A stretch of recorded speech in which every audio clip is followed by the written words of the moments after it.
¿Qué tal, amigos? Un abrazo fraterno. Cuando el pecado entró a la humanidad, se creó un abismo entre Dios y el hombre. Y entonces fue necesario preparar un plan para rescatar al hombre. Mediante el plan de la salvación, Dios creó herramientas para poder rescatarlo del abismo en que se encontraba. En Hebreos 5 vemos el papel de Jesucristo como sumo sacerdote para rescatar al hombre. En Hebreos 7 vemos cómo es la relación entre Dios y el creyente, entre Jesucristo y el creyente. Cuando el pecado entró por primera vez en el huerto del Edén, toda la naturaleza y la creación se distorsionó. Ya los animales eran violentos. El hombre albergaba en su corazón odio y trastornos propios de la caída y propios del pecado. Así que era necesario, como dice la palabra de Dios, que viniera un sumo sacerdote para ofrecerse una sola vez por los pecados de los hombres. Tal sumo sacerdote nos convenía, santo, inocente, sin mancha, apartado de los pecadores y sobre todo, más sublime que los cielos. Dios, en su infinita sabiduría, comisionó a nuestro Señor Jesucristo, si se puede interpretar de esa manera, para que fuera el sumo sacerdote representante de la humanidad. Y en Hebreos 5 se nos presenta a Jesucristo como ese sacerdote que cumple con las condiciones para rescatar al hombre. Solo que, a diferencia de Jesucristo y de los sacerdotes humanos que había en la antigüedad, hay mucha diferencia.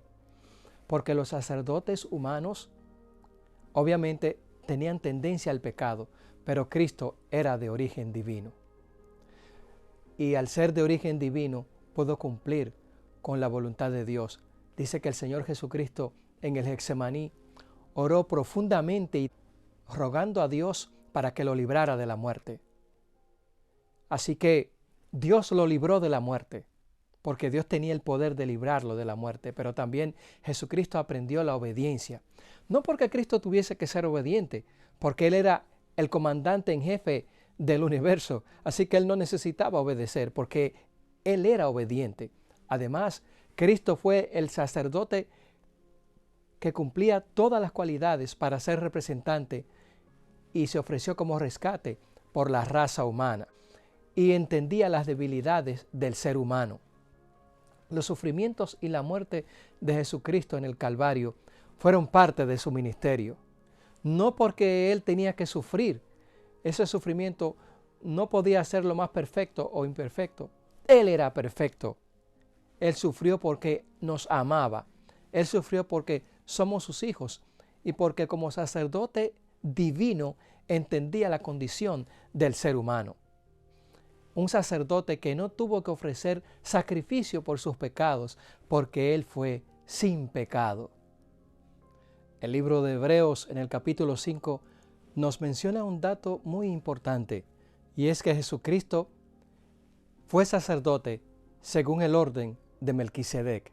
¿Y quién fue Melquisedec?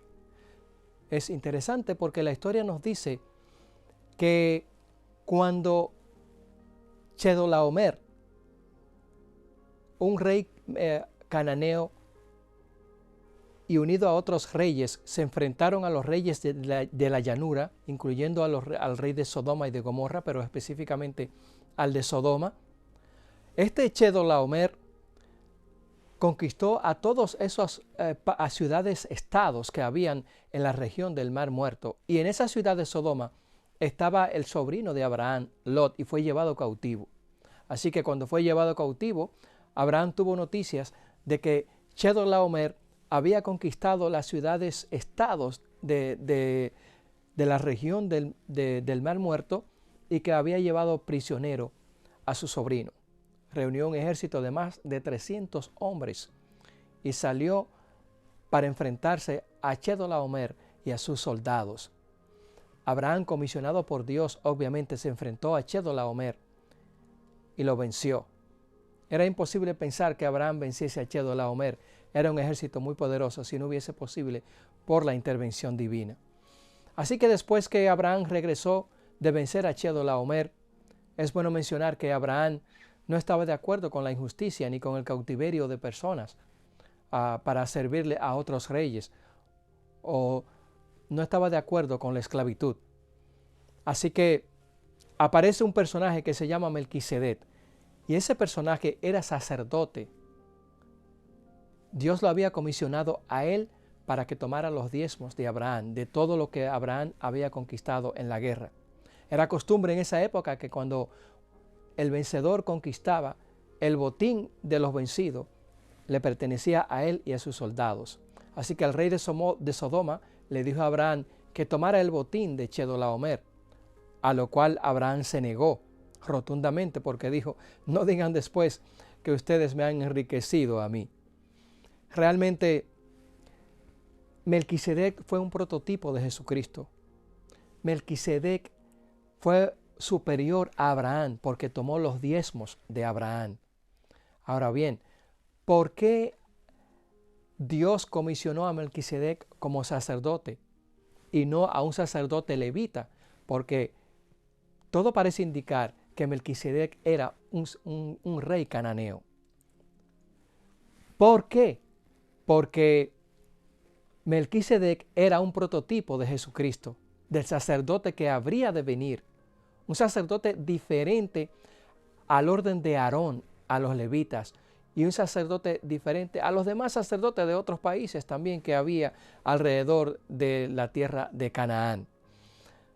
También Melquisedec se presenta aquí en Hebreos 5 como un sacerdote que fue elegido por Dios, como un prototipo de Jesucristo. Melquisedec habló porque Cristo lo comisionó para que hablara como sacerdote. Era la voz del Altísimo, como Dios ha comisionado a hombres a través de la historia para que hablen por Él. Podemos mencionar a Ciro el Grande, libertador de los judíos de la cautividad en Babilonia, al mismo Nabucodonosor, Naamán el leproso, quien dio testimonio y fe del Dios de Israel. Así que Melquisedec era la voz de Dios en la tierra.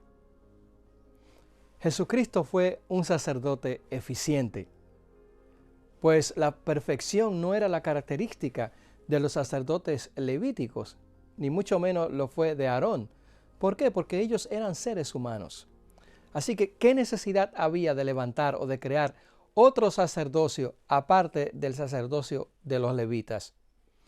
Precisamente porque el sacerdocio levítico era un sacerdocio limitado.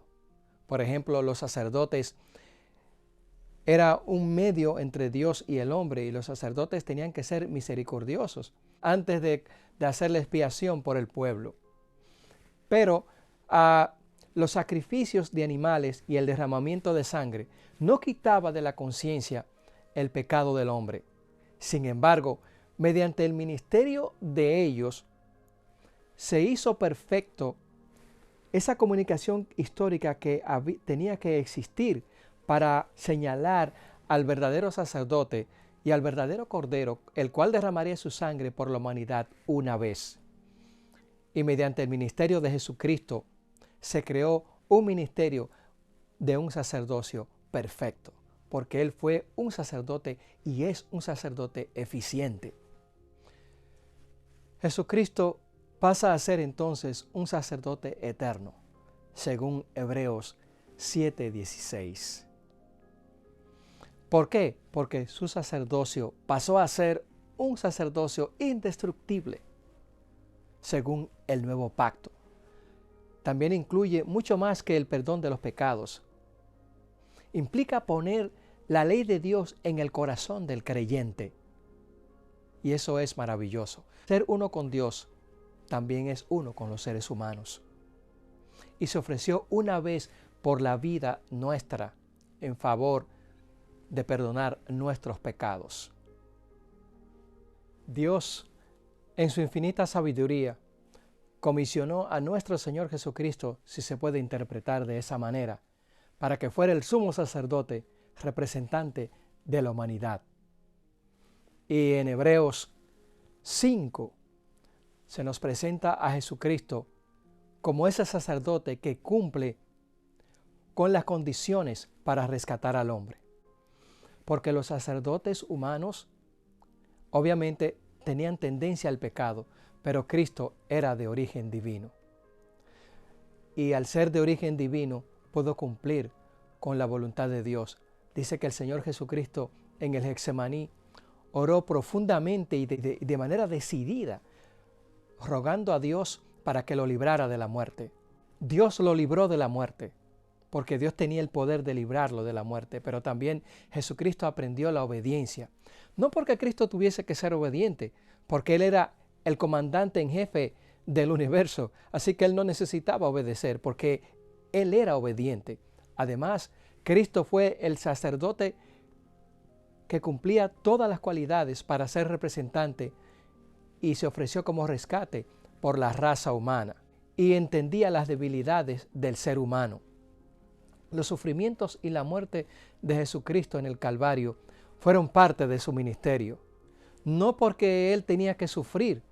Ese sufrimiento no podía ser lo más perfecto o imperfecto. Él era perfecto. Él sufrió porque nos amaba. Él sufrió porque somos sus hijos y porque como sacerdote divino entendía la condición del ser humano. Un sacerdote que no tuvo que ofrecer sacrificio por sus pecados porque Él fue sin pecado.